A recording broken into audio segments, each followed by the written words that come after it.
नमस्कार दोस्तों, मैं अंगारालाल।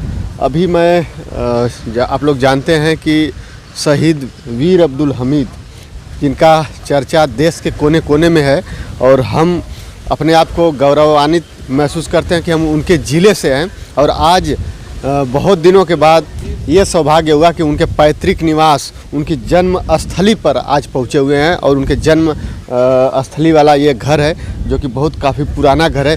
यहीं पे उनका बचपन बीता है, यहीं पे उनका जवानी बीता, और यहीं पे जो है वो देश के लिए बलिदान हो गए। और उन्हीं के नाम से देख रहे हैं सरकारी विद्यालय है, आप लोग देख रहे हैं शहीद वीर अब्दुल हमीद उच्च प्राथमिक विद्यालय धामुपुर। और ये विद्यालय ही नहीं, यहाँ पे सरकारी हॉस्पिटल भी है, और नल का व्यवस्था है, और पार्क भी है। वहाँ पार्क में भी हम चलेंगे, दिखाएंगे आप लोग कि उनके नाम पर क्या क्या यहाँ सुविधाएं हैं। लेकिन समय बीता, और समय बीतने के बाद काफ़ी बदलाव होता है, हर चीज़ में बदलाव होता है। जैसे जैसे समय बीतता है उस तरह से हर चीज़ का बदलाव होता है। ये सरकारी विद्यालय है जहाँ पे इस गांव के बच्चे आते हैं, पढ़ते हैं और अपना जीवन संवारते हैं। और एक चीज़ मैं यहाँ पे जैसे आया तो ये भी पता चला मुझे कि उनके साथ के बहुत कम लोग हैं जो इस समय जीवित हैं। लेकिन कुछ ऐसी वनस्पतियाँ हैं, कुछ ऐसे जीव होते हैं जो हम लोगों के उम्र से अधिक जीते हैं। और यहाँ पे देख रहे हैं एक विद्यालय में पीपल का पेड़ है, उसके एक ख़ास बात है, ख़ास राज है, उसके बारे में हम बात करेंगे उनके परिजन से। क्योंकि ये लोग तो उस समय थे नहीं, लेकिन इनके जो बाबा थे, यानी कि वीर अब्दुल हमीद के जो भाई रहे होंगे या फिर उनके जो बेटे रहे होंगे, उनके द्वारा सुने हैं उस समय की बातें, जो आज लोग देखते हैं, सुनते हैं, समझते हैं। तो वो दिन याद करके फिर से जो है उस दुनिया में चले जाते हैं जहाँ से लोग उभर के अभी बाहर निकले हुए हैं और अपने आप को गर्व महसूस करते हैं। ये देखिए उनका पैतृक निवास है, उनका पुराना वाला घर आज भी उसी तरह है। लेकिन इसके बावजूद अलग से उधर घर बना हुआ है, उधर नया घर बना हुआ है, सरकारी भवन भी बना था, उसमें भी रहते हैं। लेकिन समय जब बीतता है तो परिवार बिछड़ता है, और होता भी है। कोई भी ऐसा नहीं है कि जिसका परिवार बहुत काफ़ी दिनों तक एकजुट होकर रहे, और है अभी आपस में है। लेकिन एक उनके चाचा जी इधर रहते हैं, उनके फैमिली उधर रहते हैं, तो कई लोग इधर बिछड़े हुए हैं, लेकिन सभी लोग एक हैं। तो उनके जो है क्या लगते हैं हम जानते हैं। आपका नाम सर?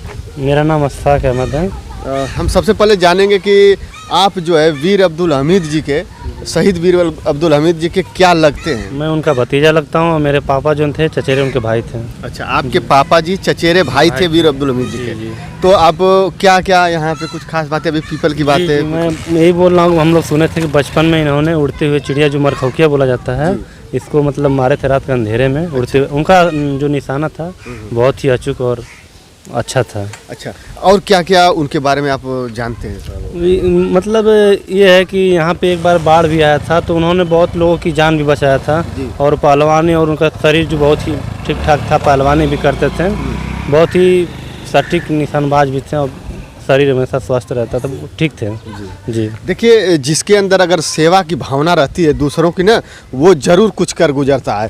तो वीर अब्दुल हमीद जी के बाद शहीद वीर अब्दुल हमीद के अंदर भी जो है वही सेवा का भाव था। और उस सेवा के भाव से, जैसे बता रहे हैं ना कि बाढ़ आई थी, तो एक बार बाढ़ आई थी तो कई लोगों के उन्होंने जो है तैर के जान बचाई थी, खुद अपने बलों पे।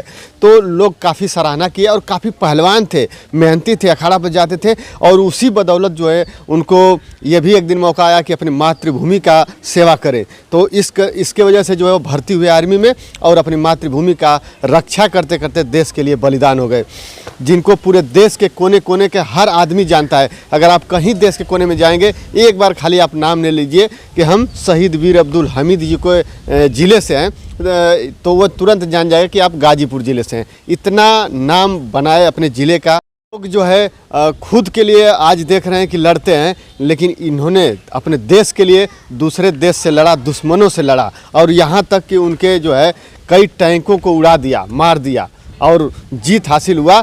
और उस समय पूरे भारत में विजय का पटाखा लहरने लगा, विजय का झंडा लहराने लगा। अभी हम उनके पार्क में भी चलेंगे, वहाँ पे भी सारी बातें हैं। उनके उस समय की जो भी घटना हुई है, कुछ ऐसे ऐसे निशान भी रखे हैं। जो जीप थी जिसके द्वारा दुश्मनों को मार भगाया था, वो भी वहाँ पे है, उसको भी हम दिखाएंगे।